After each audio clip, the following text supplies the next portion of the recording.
নাটক শেষ চৌপাট। রচনা বনানী মুখোপাধ্যায়। নির্দেশনা ও আবহ সংযোজনা ইন্দ্রনীল রায়। অংশগ্রহণে রাখি তপাদার এবং ইন্দ্রনীল রায়। নাটক শেষ চৌপাট।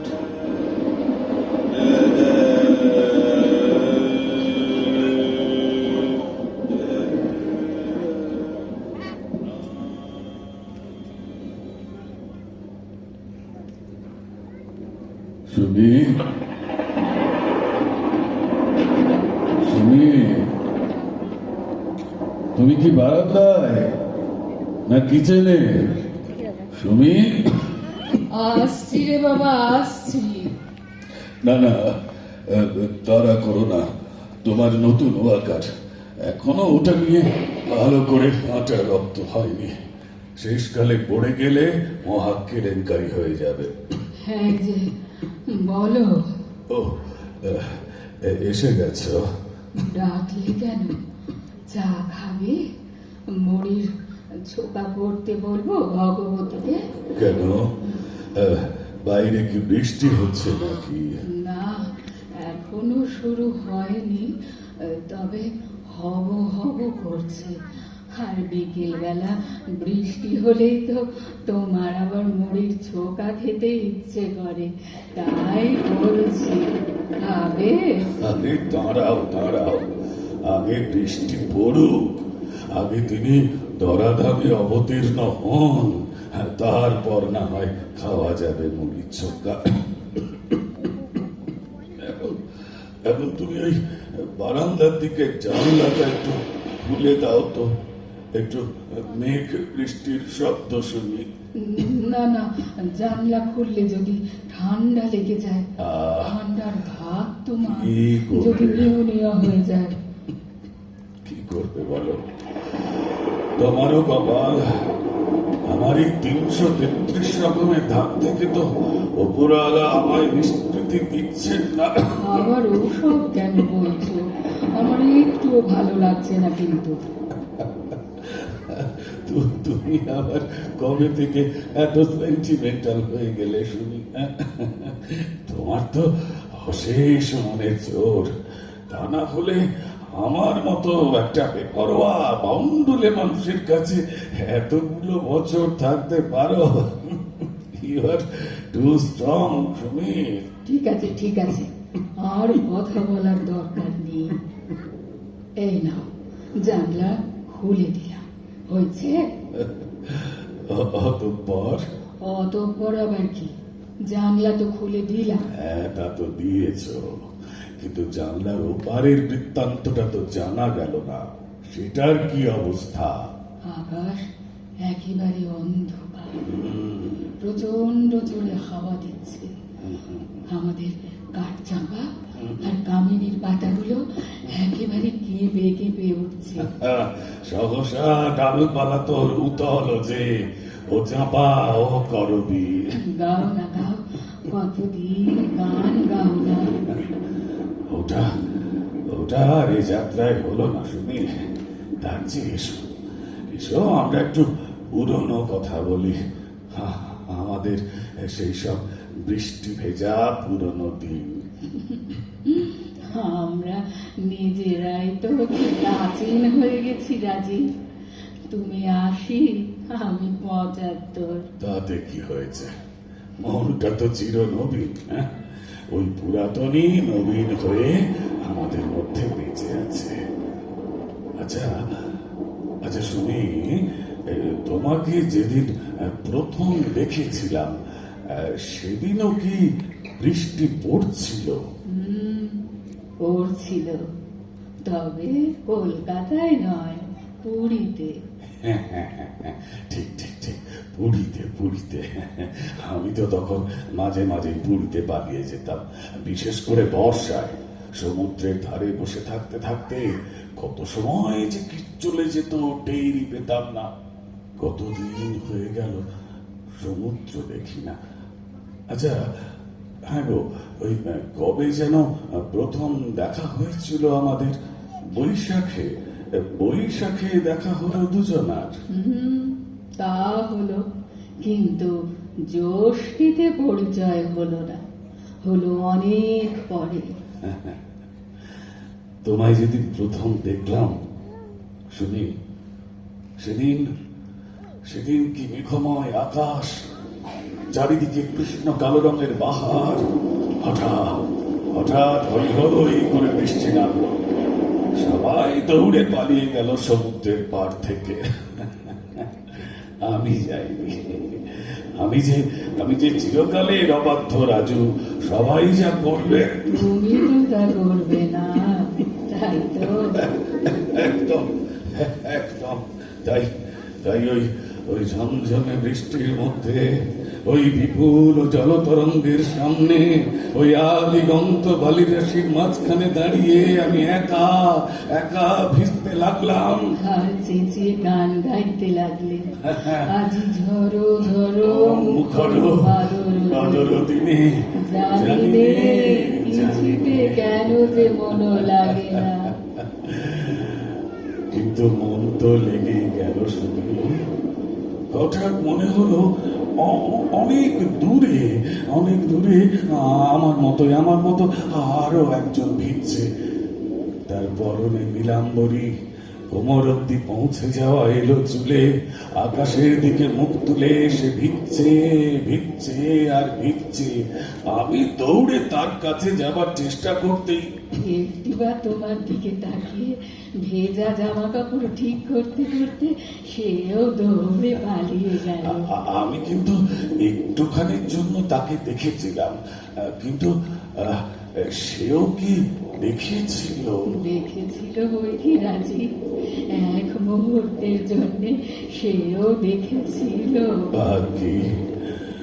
ভাগ্যি দেখেছিল, নইলে সারা জীবন আমার যে কি বিপদেই পড়তে হতো। বিপদ? কিসের বিপদ? বিপদ না, তুমি তুমি সেই দিন না দেখলে আজকে এই অন্ধের জ্যোষ্ঠী কে হতো বলো তো? ঠিক আছে, এবার একটু চুপ করো তো, আমি মুখটা নিয়ে আসি। এরপর আবার বৃষ্টি থেমে গেলে আর খেতে ইচ্ছে করবে না। তুমি বরং ততক্ষণ বসে বসে ভাবো কবে আমাদের সেকেন্ড বার দেখা হলো। কেমন? আসছি। মনে আছে। সেদিন ছিল পয়লা আষাঢ়স্য প্রথম দিবস, আমাদের দেখা হবার আদর্শ দিন। মুক্তাঙ্গনে নাটক দেখতে গেছিলাম বন্ধুদের সঙ্গে। বিসর্জন। বন্ধুরা সকলেই নাটকের লোক, জ্ঞানেশ, নীলকণ্ঠ, শ্যামল, তাপস, সবাই। নাটকে রানী গুণবতীকে দেখে তো আমার প্রায় মরে যাওয়ার মতো অবস্থা। ঈশ্বরই জানেন কি দেখেছিলাম। বন্ধুদের বললাম একটু আলাপ করিয়ে দিত, ব্যাস পৌঁছে গেলাম গ্রিন রুমে।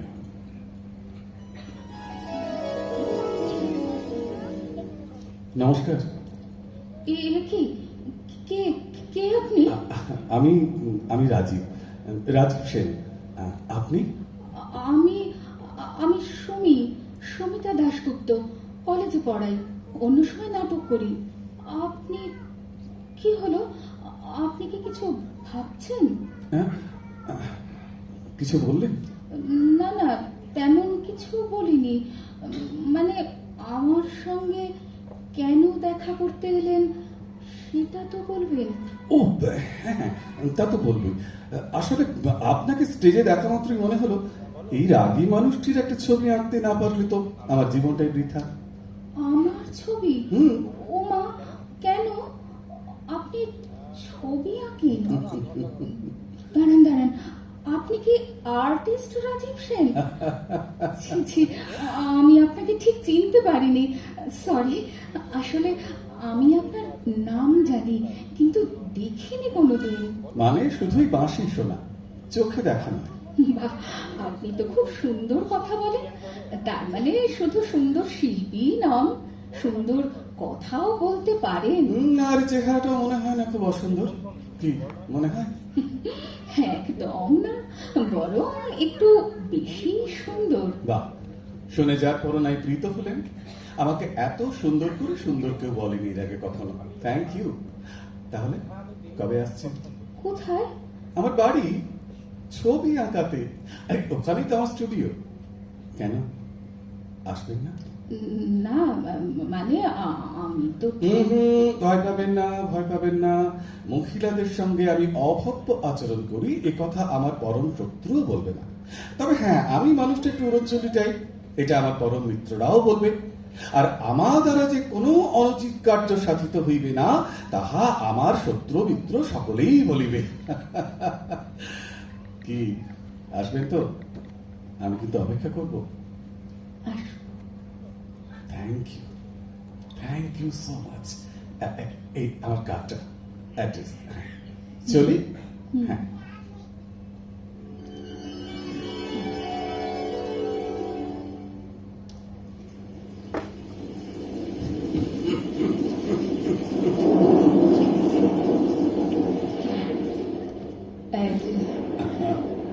এই নাও মুড়ির ছোটা, বৃষ্টি জোর হচ্ছে, এই ফাঁকে খেয়ে নাও। কি হলো, মুখটা এমন খুশি খুশি কেন? বলছি, কি ভাবছো? আর কি ভাববো, তোমার কথা, তোমার সঙ্গে দেখা হবার কথা। তুমি এলে, দেখলে, জয় করলে, ব্যাস রাজীব সেনের 12টা বেঁচে গেল। বাবা, এত বড় কাণ্ড ঘটিয়েছিলাম। ঘটিয়েছিলেই তো, কিন্তু সে আর কতদিনের জন্য। দেখতে দেখতে চলে গেল সেই অমূল্য একটা বছর। কোথা দিয়ে চলে গেল সেই সময় তা জানি না, তবে সে বড় সুখের সময় এটা খুব জানি।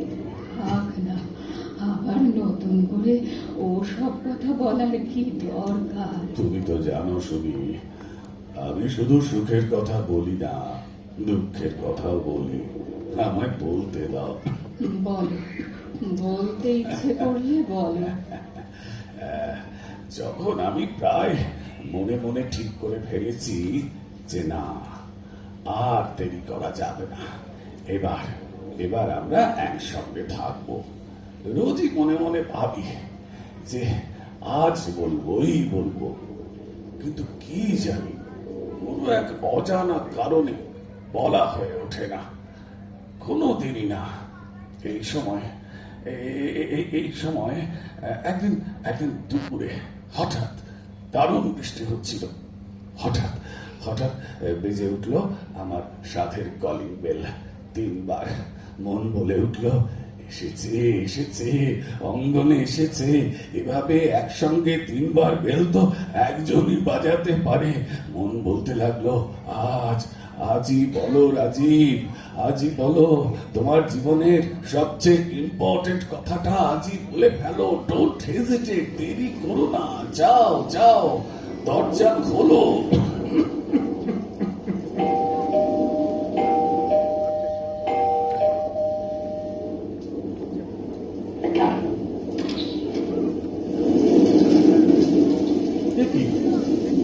হাতে তো ছাতা রয়েছে, তার সত্ত্বেও তো ভিজে গেলে কি করে?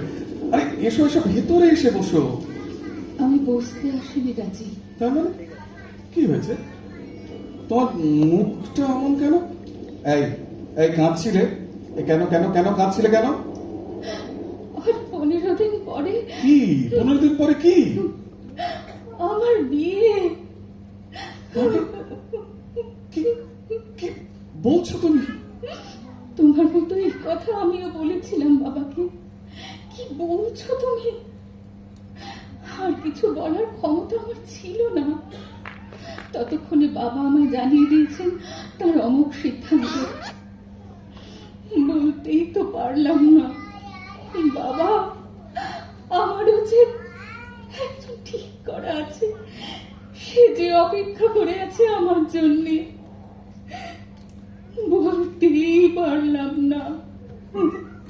এবার এবার আমি কি করবো সুমি? আমার এই বেপরোয়া অবচন্ডী জীবনে তুমি তো একমাত্র হয়েছিস। তুমি ছাড়া আমার তো কোনো অস্তিত্বই নেই সুমি। নিজেকে সামলাও রাজি, তোমাকে সামলাতে হবে। তোমার সামনে অনেক কাজ, সেগুলো তো শেষ করতে হবে। জীবনের অনেক টানাপোড়েন, অনেক চড়াই উতরাই, অনেক ভালো মন্দের মাঝখান দিয়ে তুমি নিজেকে দাঁড় করিয়েছ। প্লিজ সব কিছু ছেড়ে দিও না। তুমি যে অনেক কিছু পারো। না না, পারি না, আমি কিচ্ছু পারি না। তুমি না থাকলে আমি কিচ্ছু পারি না।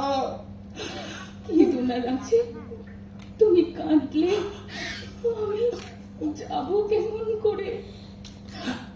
আমাকে যে যেতেই হবে। হাতটা ছাড়ো রাজি, তা না হলে সরি, হাতটা যে ধরা ছিল খেয়াল ছিল না। আসলে সবসময় তো কথা বলার সময় তোমার হাত ধরে থাকি, তাই মনেই ছিল না। আমি এবার আসি রাজি। সুমি, তুমি আমি দুজনেই ধর্মে বিশ্বাস করি না। ভগবান আছেন কি নেই তা নিয়ে কোনোদিন আমাদের মাথা ব্যথা ছিল না সুমি। কিন্তু আজ মনে হচ্ছে সত্যি যদি তিনি থাকেন তাহলে আবার যেন আমাদের দেখা হয় শুনি। আমার জীবনের শেষ দিনটা যেন তুমি আমার পাশে থাকো। এই তো হাত ছেড়ে দিয়েছি শুনি। এবার তুমি এসো, ভালো থেকো, খুব ভালো থেকো।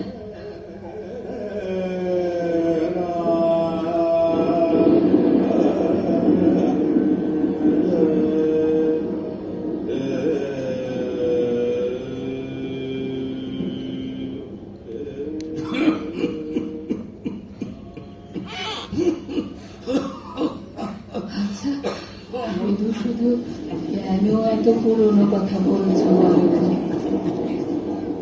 একে তোমার শরীর ঠিক নেই, এত কথা বললে গলার কষ্টটা তো আরো বাড়বে। তুমি তো জানো শুনি, আমি পুরনো কথা বলতে ভালোবাসি, ভাবতে ভালোবাসি। আমি তো এতক্ষণ পুরনো তোমাকে একেবারে আমার চোখের সামনে দেখতে পাচ্ছিলাম, আমার সেই সুন্দরী রানী গুণবতীকে। ঠিক আছে, এবার থামো। ডাক্তারবাবু তো তোমায় কথা বলতে বারণ করেছেন না। তিনি তো বলেই খালাস, এটা করো না, ওটা করো না, স্মোক করো না, বাঁশি বাজিও না, হেঁটে বেড়াবার চেষ্টা করো না, রিচ খাবার খেও না। আরে বাবা, সবই যদি না, তাহলে হ্যাঁটা কোথায় আছে? এ তো বড় মুশকিল। চুপ করো। যে কথা বলছিলাম, হ্যাঁ, তার পরের বছরগুলো যেন আর কাটতেই চাইতো না। একা, কি ভীষণ একাকিত্ব। জয় সিংহের সেই ডায়লগটা মনে আছে শুনি? সেই যে একা থাকা কাকে বলে? মনে আছে। যবে বসে আছি ভরা মনে, দিতে চাই নিতে কেহ নাই। এক্স্যাক্টলি। চুপ করো। এক্স্যাক্টলি শুনি, দিতে চাই নিতে কেহ নাই। আরে এবার মানুষটি তো পালিয়ে গেছে আমার কাছ থেকে। একটু চুপ করো না, আমি তো এসে গেছি তোমার কাছে। 35 বছর আমি তোমার কাছে। সেই দিনের রানী গুণবতী আজ 80 কাছে আশি করছে। বড়িষ্য বুড়ি, তস্য বুড়ি। কি বলছো তুমি? তুমি বুড়ি কখনো না, কোনোদিনও না। তুমি আমার কাছে সেদিনের সেই রাজমহিষী, তেমনই সুন্দর, তেমনই উজ্জ্বল। তোমার দেখছি বুড়ো বয়সে ভীমরতি ধরেছে। যাকে আদা দিয়ে কি চা খাবে? না না না, আর কিছু খাবো না। তুমি তুমি একটু আমার কাছে বসো। আরে বাবা, মাঝখানের ওই অতগুলো বছর, আরে মানে ওই যে সুনিহীন সেই দীর্ঘ দিবস আর দীর্ঘ রজনীর হিসেব নিকেশটা তো হয়নি এখনো। আর দরকার নেই। এত কথা কেন বলছো বলো তো? গলাটাকে একটু রেস্ট দেবে তো, তা না হলে তো আর কথাই বলতে পারবে না। কেন যে এত অবাধ্য হও? সারাটা জীবন কারোর কথা শুনলে না তুমি। এখন তাই আফসোস করছো শুনি?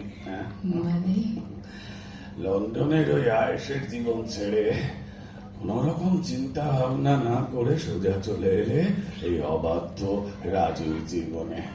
যখন এসেছিলে তখন 40-এর কাছাকাছি, আর এখন 80-র তোর গোড়ায়। আফসোস হচ্ছে, সত্যি বলো শুনি। এ কথা তোমার মুখে মানায় না রাজি। লন্ডনের জীবন তো আমায় কোনো সময় ছাড়তেই হতো। কেন কেন? কারণ সেই মানুষটা তো অলরেডি ম্যারিড ছিল। আমি শুধু সুযোগের অপেক্ষায় ছিলাম। যখন জানলাম একটি মেয়েও আছে ওই ভদ্রলোকে, তখনই ঠিক করে নিলাম নিজেকে। ওনাকে বললাম, মুক্তি দিলাম আপনাকে। আপনার যা ইচ্ছে, যেমন ইচ্ছে সেভাবে জীবন কাটান, কিচ্ছু চাইব না। না, ডিভোর্স না। একবারও ভাবলাম না আমার সেই বাউন্ডুলে পড়ান সত্তা, আমার জীবন থেকে হারিয়ে যাওয়া সেই পথ ভোলা পথিক, সেও কি অপেক্ষা করে আছে আমার জন্যে? আর কেউ কি আছে তার কাছে? কিচ্ছু না, কিছু ভাবলাম না রাজি। কিছু খবর না দিয়ে সোজা চলে এলাম তোমার কাছে। দরজা খুলে আমি তো স্তব্ধ। এ কে দাঁড়িয়ে আছে আমার চোখের সামনে? এক হাতে সুটকেস, বৃষ্টিতে ভিজে একসা। ওই বৃষ্টির ভেতরেই বাইরে গিয়ে দুহাত বাড়িয়ে দিলাম, মনে মনে বললাম, এসো এসো, আমার ঘরে এসো। তুমি আমার বুকে মাথা রেখে হুক হুক করে কেঁদে উঠলে। তুমিও তো কাঁদছিলে রাজি। অনেক দিন, প্রায় 10 বছর আমার কান্না আমি চেপেছিলাম সুমি। সেদিন আর পারলাম না। কেঁদে যে এত সুখ সেদিনে প্রথম বুঝেছিলাম। কাঁদতে কাঁদতে শুধু একটা কথাই বলে যাচ্ছিলে, কেন চলে গিয়েছিলে সুমি? কেন?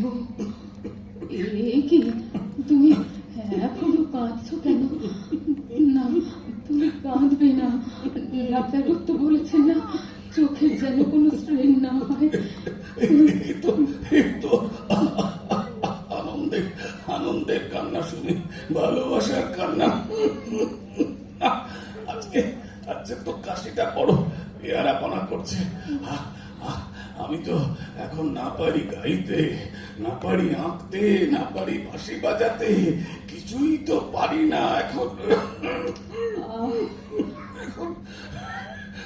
এখন যদি কথাও না বলতে পারি তাহলে তো মহা বিপদ। কথা বলার দরকারটা কি? আমি তো আছি, আমি বলবো। আর আর কত কি করবে শুনি। এত বছর আমরা একসঙ্গে আছি, কোনোদিন কিছু চাওনি, কোনো দাবি নেই, কোনো অভিযোগ অনুযোগ কিচ্ছু নেই তোমার। তুমিও তো কোনোদিন কিচ্ছু চাওনি রাজি। আরে বাবা, তুমি মানুষটাই তো আমার, তাহলে আবার চাইবো কি? নতুন করে তোমার কাছে তো কিছু চাইবার নেই আমার।